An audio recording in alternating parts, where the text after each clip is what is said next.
I'm sick of losing. I'm done with hearing I'm not right. It's so confusing. Oh God, I hate what it feels like.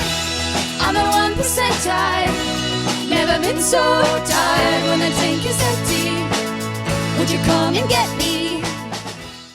We're Tiny Horse. And you're listening to CFRC 101.9 FM. All right, hi, it's Hayden here with CFRC, and I'm in Studio A here with Tiny Horse. Tiny Horse, how's it going? Great. Thanks for having us. Excellent. Tiny Horse, you guys are here today to play with us, to play for us. You guys have got this sort of like indie folk, sort of singer-songwriter style. I'm not describing it well. How do you guys describe it?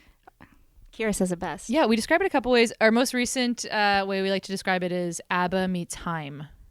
That's kind of our vibe. So it's like pop, rock. Also, it's Bob Seger meets Taylor Swift in a small town queer bar. Okay, yes, I think I've seen that description around. and it's a good one. Like, you guys kind of reach across like a spectrum of audiences. Like, you sort of draw in the older small town bar type of crowd and the younger like Haim and Taylor Swift sort of thing. We have a massive following of like 5-year-olds and also 65-year-olds. I would say if we had a chart, it looks like a hammock. It's very extreme. Yeah. Those are two kind of moneymaker audiences. Totally. Cash. And when you mentioned the Haim thing, like when you guys are playing, you hear a lot, the three of you kind of harmonizing all the way across. And I wanted to ask you guys, like, how do you go about, when you were forming this band, how do you go about finding people that you have that kind of like musical chemistry with, that you can sort of just snap into that mode? Well, Julia is my sister's best friend. yes. I'm like, So we let her in it? because of that. It was Julia and I have known each other forever, and Ray and I have known each other forever. Too. Yeah. And then me and Harvey have also, Known we were each in a other forever. band previous to this band. And we also worked together. So Yeah. when we were looking for a drummer, I mean, Harvey was our number one pick. I think it's just looking close to home. Yeah, that helps. Yeah. And it started as Ray and I. It started as like a boring little twosy, and then we needed to, Beef it sex up a sells. bit. We had to add something to the mix, so we Yeah. added these two in. So we got Harvey. Yes, Harvey. you did. But yeah, I think we were mostly just looking for people that we like to hang out with because we obviously spend a lot of time together and that were super talented. Couldn't name a single musical note, and Julia knows every key there ever was, and so we kind of had like our musical rooting. Yeah, so And we have like the extreme like great musicians over on this side, and then we have me and Ciara on this side who don't know what we're doing, but we can write the songs. But founded the band, so you get to pick Yeah. who's in it and So who's out. they can stay. yeah. You guys always say that too. We're the musicians and you're that, but no, it got me into it at the beginning was just hearing how easy it was to all mesh together. Like when we first started playing, I could already hear what I wanted to play, and it's been pretty seamless. And let's talk about writing the songs. Like, do you two do still most of the writing, or is it sort of like a broad collaborative process? Yeah, it's pretty much, most of the ideas start with me and Ciara, and we try to write, we usually just like hash out a full song, and then we bring it to these guys. But we have like, there's been times, like 1%, for instance, Julia brought the idea forth, and then we kind of rolled with it. She stumbled into a rehearsal very burnt out and stressed out, singing, "I'm at 1% high." And it was more like a yodel than a song, I would say. But she's singing it, and we're like, that's sick. Like Something there. something there. Something's there for sure. And it was kind of an important rehearsal because we were like going into recording, so we were supposed to be focusing, and then we're just like, no, we got to write this song. Like this, Whatever that is. lands. So yeah, it's at 1% was definitely, it came from Julia's life. Julia's Life life. and trials. In the best way, though. Who hasn't been there, Who hasn't felt that way? And that's your newest song, right? 1%. You guys just put that out pretty recently. Yeah, we put that song out way back in November now. So we've had 2 other songs come out since then. Hayden, catch up, come Right. on. And, but yeah, that's definitely one of the newer songs that we have that's come out. And you just came up with that riff, that little vocal out of nowhere? Yeah, it wasn't a full song by any means when I brought it to the group, but I have 2 little kids at home, and I was like at my wit's end, and I just had my guitar out, and it just happened, that little la-da-da-dee-dee-dee. And then we just built it up from there. was also you came to that song like right after Sinead O'Connor had died. So it was like, I feel like a lot of Sinead was playing and that kind of like, you know, Kate Bush not scared to kind of go up The and vocal down. flips. That was and- coming in. Yeah. Or that's what we were listening to a lot of. So I think that there is kind of some of that in the song. Julia's also, she's not just a mom, she's notoriously has Ill. bad luck and she's chronically ill. So it's kind of an amalgamation of, I think that song is great for a lot of people because like we find like a lot of people just like with bad luck or feeling burnt out or feeling tired or anyway, it relates to a lot of different people because Julia touches on all those tricky fit parts all the of life. categories. Yeah. Thanks for being here today. Yeah. What does a 1% moment look like for the rest of you three? Oh, good question. Who I need come back to me. Don't look at me. Oh, It's like a 1% is like one of those nights where you don't sleep a single wink, and then you go in to work or something, and You're putting your mascara on in the car. You know, you're like, there's just no time. There's stains on your pants. You're a week behind in everything you want to be in. yeah, you're crying and have to go into a Zoom meeting. Yeah, that makes sense. That's 1%. That is 1%. Or like you open your fridge and there's nothing there, and you're starving and you're poor, and you can't order Mary Brown's Uber Eats because it costs $25. That's 1%. Perfect. My Let's get one- into the music. Yeah. What's the first song we're going to hear from you guys today? The first song is the JP special, John Player special, to be exact. Tell us a little about that one. Yeah, it's kind of a quirky song. I hate to use that word, but I feel like that makes sense. It started as kind of like a piano and drums kind of song, and then we brought in the electric guitar, and The song is sort of everything everywhere all at once. Like it's about a lot of different things kind of meeting together in this quiet moment of what it means to be a radio star. wow, nicely said. Let's hear it.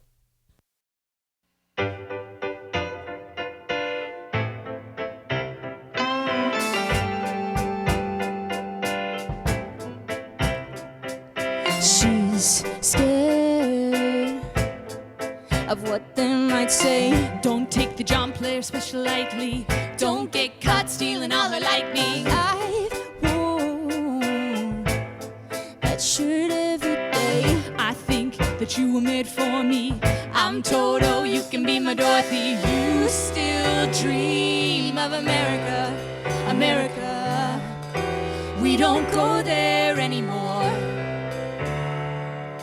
You fly free, butterfly, butterfly. Don't go knocking at my door. Oh, don't you ever change the million things you do that drive me insane. You push from the start. Take it easy, baby, 'cause you got my heart. Hey, it's me, I'm a radio star. And I'm gonna love you just the way that you are. You said, hey, it's me, I'm a radio star. And I'm gonna love you just the way that you are.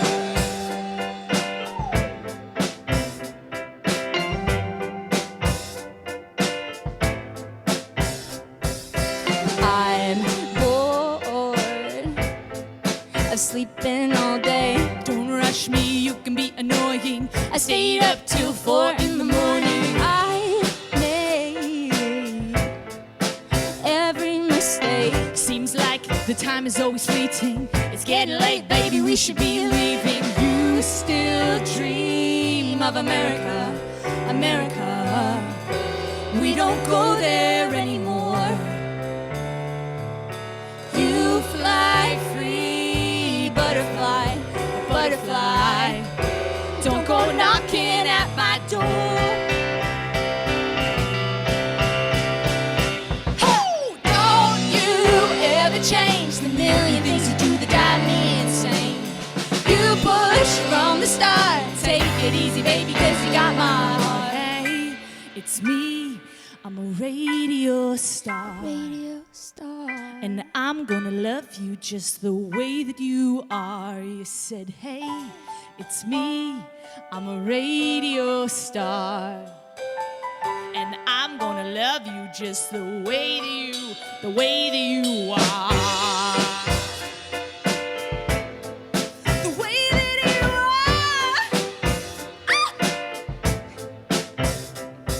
In the middle there was nothing. In the middle there was nothing, but I found you. In the middle there was nothing. In the middle there was nothing, but I found you. Oh, well, there was nothing. I never knew you before. In the middle there was nothing, but I found you. Oh, in the middle there was nothing. I should have given you more. In the middle there was nothing, but I found you. Oh, oh, oh, oh.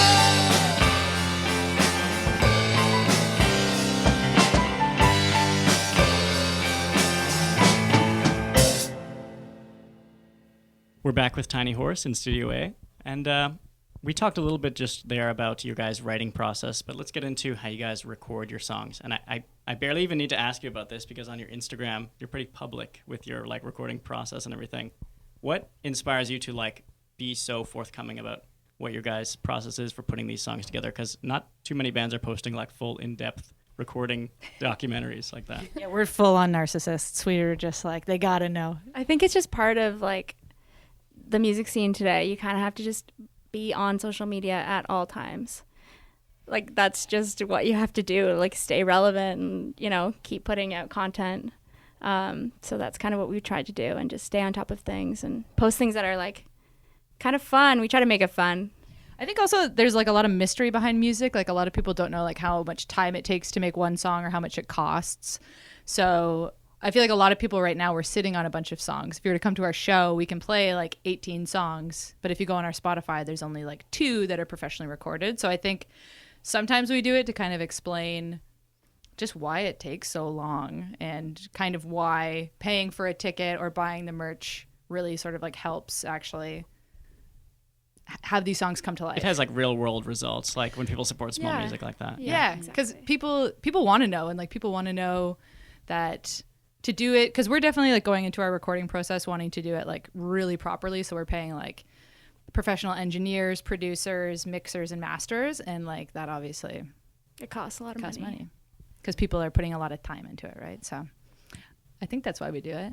And even like our friends and family, like we had our families come out to the studio when we were recording, and like even the people that are closest to us sometimes don't even really know what goes on behind the scenes. So it's nice for them to be able to see what happens and just what we're doing when we're there. Right. And speaking of people that you work with when you're recording your music, you guys have done some work with Brett. Is that correct, from Glorious Sons? Yeah, and Brett Emmons, he's been helping us a lot. He's our fairy godmother. He is our fairy godmother. He makes our dreams come true. What does that look like, a studio day with Brett involved? So we record, we have done 2 sessions out at his house, which is out on Buck Lake. Don't disclose that. I know. Should I tell them how to get there? But anyway, it's like this nice like wood big house. So we have a sound engineer that comes in there, and Steve. He's so cute. Shout out, Steve. Sweet and talented Steve. And thoughtful. But normally we'll show up. We spend the first kind of day getting everything sort of toned in and setting up the microphones, and we always start with Harvey and bass to kind of like lay down the tracks. And then what does a day look like with Brett though? Like We get there at like 11 o'clock. there's a lot of barking dogs. There's a lot of smoking cigarettes and drinking coffee. Yeah. Coors Light. Coors Lights just flowing like wine. He's got some really creative production ideas too, though, that, you know, like we'll come with a song fully finished, ready to record, and then he gets in the moment and he's like, what if you put this weird like squealing lampshade if you hit it with this? And you're like, what would that sound like? And he's just really creative and unique with his kind of finishing touches. Yeah, he just had like a curiosity to all of our songs, I felt like, and was like respectful of like how he wanted them to be structured, but was still always up with new ideas for like each track as we were working through it. And some of them worked out really, really well. Yeah, I love hearing about somebody that sort of like pushes you in a direction that no member of the band does. Like that's kind of the value in having like an outside person. I don't know if you guys use the word mentor or something like that, but an outside person that helps you out. Yeah. That's cute. Yeah. And also, we're such a live band that like we've played some of these songs we've played for like years at this point live, and then to imagine it recorded, like the recorded version of it, has to be different. Mm-hmm. But we've played it so many times that it's almost hard to be like to change it. So I think that having that outside perspective. And it's not like they're huge changes. It's just like little subtle chord changes or minors. We don't know how to do minor chords, so we got to add in minor chords and helped us with harmonies as well. Mm-hmm. Sweet. So what's the second song we're going to hear from you guys today? At 1%. Okay, let's hear it. We already know about this song, so let's hear it.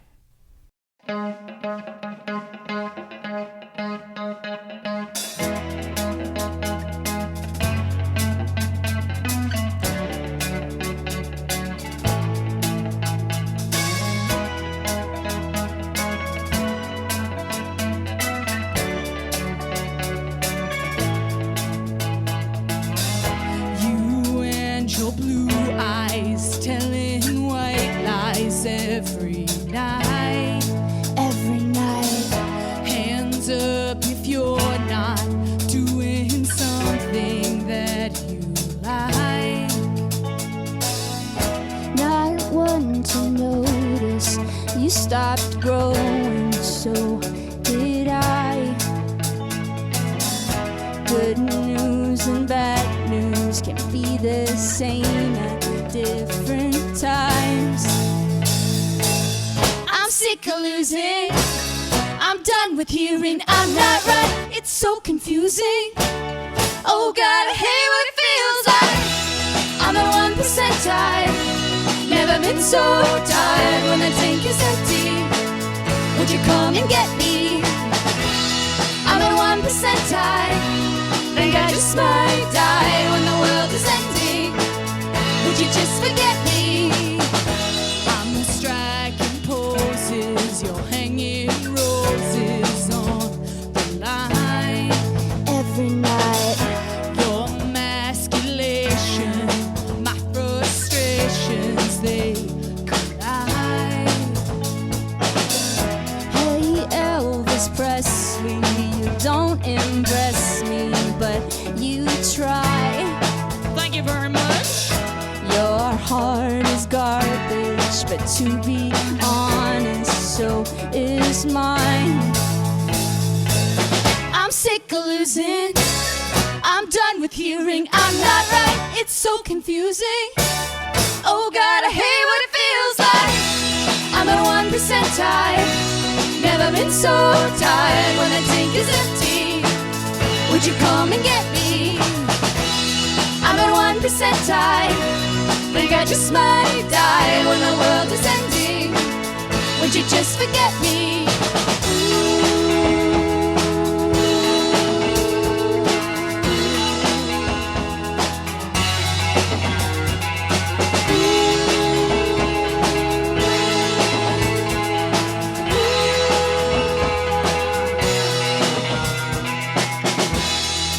Ride it out, ride it out, ride it out, ride it out, ride it out, ride it out, ride it out, ride it out. I'm getting through. Ride it out. I'm getting through. Ride it out. I'm getting through. Ride it out. I'm getting through. Ride it out. I'm getting through it. I'm getting through it. I'm getting through it. I'm getting through it. I'm getting through it. I'm getting through it. I'm getting through it. I'm getting through it. CFRC. I'm getting through it. I'm getting through it. I'm getting through it. Would you come and get me, get me? I'm at 1% tired. Never been so tired when the tank is empty. Would you come and get me? I'm at I think I just might die when the world is ending. When you just forget me, I'm at 1%.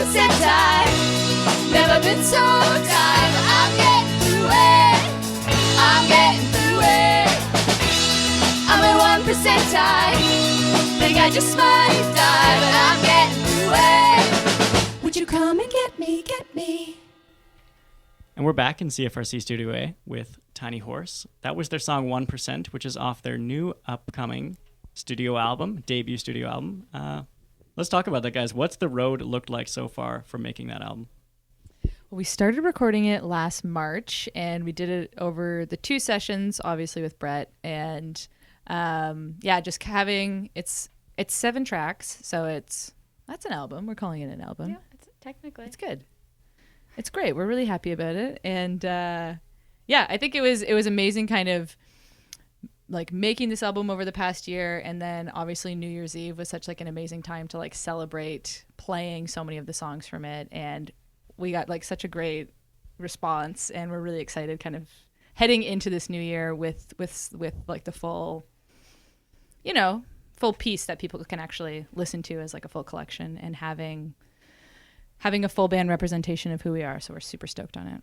It's like, I mean, they call it the debut album, but it's like your real entrance to like sort of the music world as a band. I mean, like, not that you're not a band until you have an album, but you get what I'm saying. I mean, totally. It's kind of like the piece that people look towards to see your band. It's so cliche, but it's like you spend your whole life making your first album. And I've never put out an album. Ciara's never put out an album. I mean, Julia has. I haven't put out a whole album.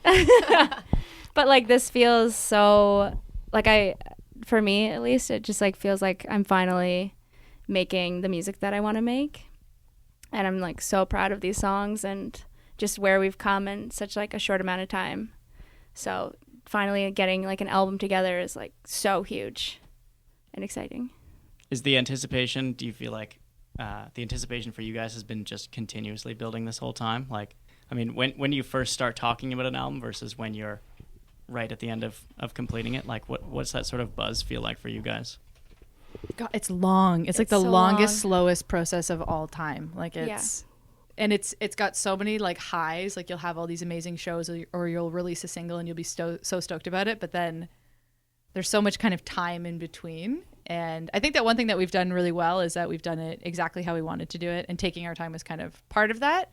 But it feels really exciting now that it's actually Things are moving. Coming out, and we actually have the songs, and we're like getting all the masters back, and everything sounds the way that we actually wanted it to sound like, which is so crazy because for so long I've recorded so many times, and it doesn't always go the way that you want. You're not always happy with how it sounds, and working with Brett and Steve, they really captured our sound, and like they got exactly what we were trying to do. And they shared our vision and just made it happen. Like all together, we made it happen. They helped us make it happen. But it's just, I don't know. It doesn't really feel real yet. That's sweet. And then I don't even know if you guys are projecting this far ahead right now, but what does the roadmap for Tiny Horse look like post-album? Yeah, I mean, we definitely have like very high hopes for the summertime, and we've applied to every festival ever. But we had a really great summer last year. We had the opportunity to play Hillside Festival, which was really cool. And we're optimistic that we're going to lock down a couple more of those really fun folk festivals. Winnipeg Folk, if you're watching this, please let us come. And Mariposa, we'd love to do that too. But a really big sort of summer festival season. And then we're also going to be doing some Ontario dates, kind of touring, like a headlining tour for us in the next couple weeks. So keep an eye out. Sweet. It sounds like there's lots to keep track of when it comes to Tiny Horse. Where can people look to find you guys? If you go to Spotify or iTunes or YouTube, any of the major platforms, you can check out our music. We're on Instagram and Facebook, and where else? Yeah, check us out on our Tiny Horse Instagram. Is Music. I would say that's our strongest That's where I would platform. go. Check us out on Instagram, and we have a website. If you want to see where we're playing, go to our website. Give us a Google. Don't YouTube Tiny Horse though. You will get SNL. You will get Timothy Timothy Chalamet on Timothy SNL. Chalamet on there. Yeah. Oh, yeah. Yeah. Sweet. All right. What's our last song that we're going to hear from you guys today? Last song we're going to have is Don't Go. And what is this song? What's this song about? Not going. Don't do it. Don't Go's kind of like it's like a plea with someone. It's kind of like a breakup song, or kind of like just one of those moments when you're with someone and you're trying to see eye to eye and you're just missing each other somehow. All right, let's hear it.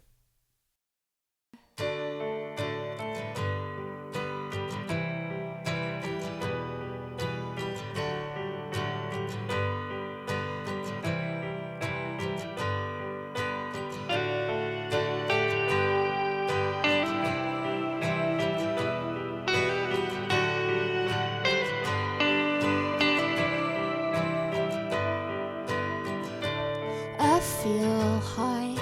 I haven't done drugs in a long time. I try to shake it off, but I don't know why. I can't even look at you.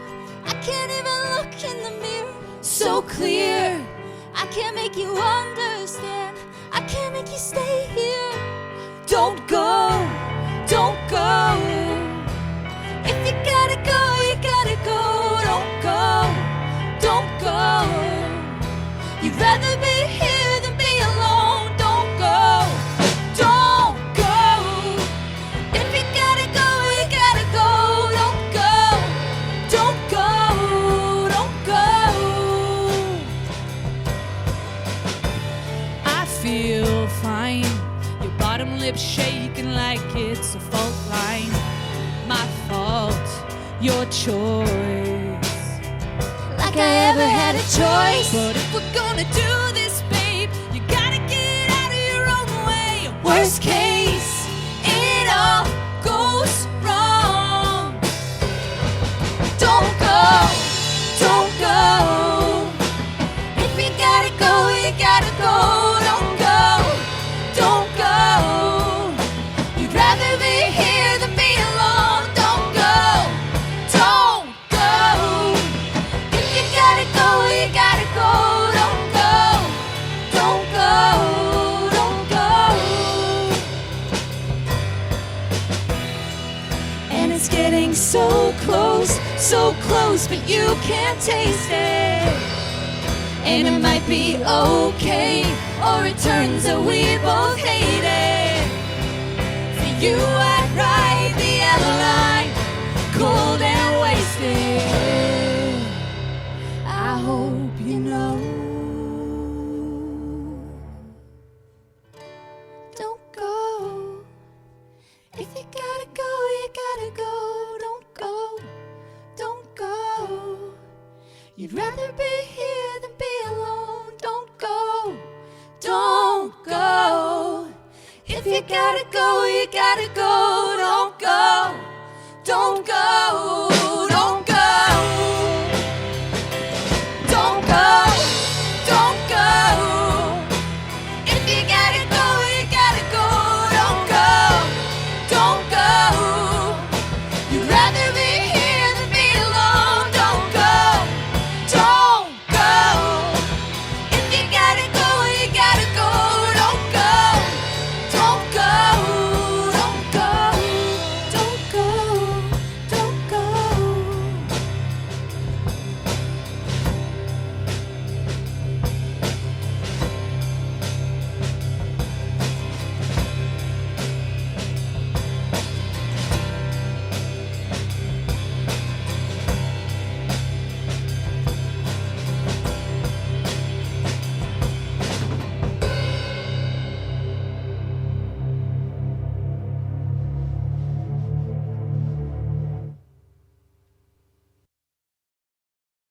I'm getting through it.